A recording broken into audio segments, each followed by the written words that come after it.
We go to Maction, which is where we are going this weekend. Both of us will be in attendance as the Miami Redhawks host UNLV, the first ever matchup between these two programs, and really just a rare intersectional game that you don't see very often.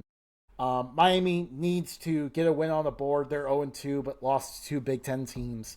UNLV, on the other hand, they're currently 3-0 and rolling, but this is a tricky road trip to old Ox Vegas. It is. You look at the numbers. You look at UNLV. You look at Miami. It's kind of been an onslaught through the first couple games of the season, but they are playing higher caliber talent. They're playing the Big Ten. So some of that's to be expected. And for that reason, they're going to take the home game and they're going to ride out to Red Hawk victory.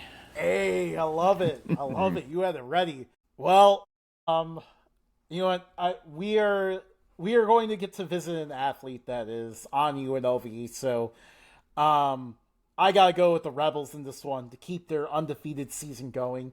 I'm going with the Rebels to go to 4-0, but I do think Miami can keep it closer than the experts think. I think Jaeger's not known for its atmosphere, I don't think. You got a little student section. They're playing the what are those things called? They're at the soccer games too. The Veluzas or whatever they're called. I don't know what you're talking about, dude.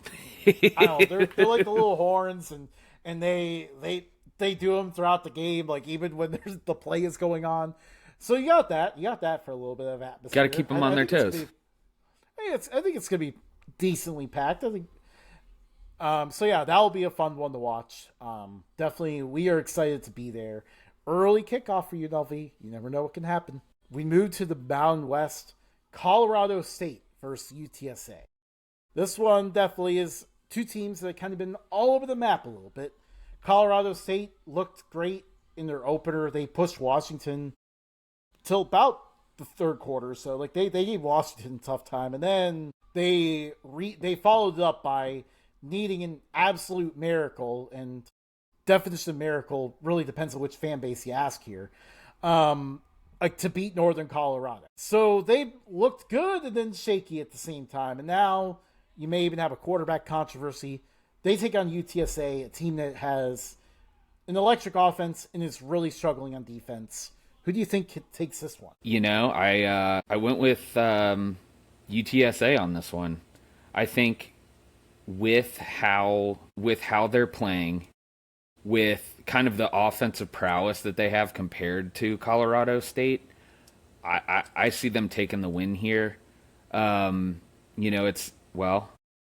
favored for sure by 4.5, but it will be at Colorado State. So, that's always an environment that you need to look out for. But, just looking at how even the quarterbacks have performed, McCown is 583 yards passing, and Fowler Nicolosi has 312, one touchdown versus 6. So I think just how their offense is set up, I think UTSA wins. And UTSA's running back Robert Henry Jr. is an absolute dog. That being said, I'm going with the Rams in the upset here. I'm looking at this game and I'm thinking, UTSA is coming off of 3 consecutive games, really regional within the state. They open with Texas A&M. Then they play their rival Texas State in the Battle of I-35.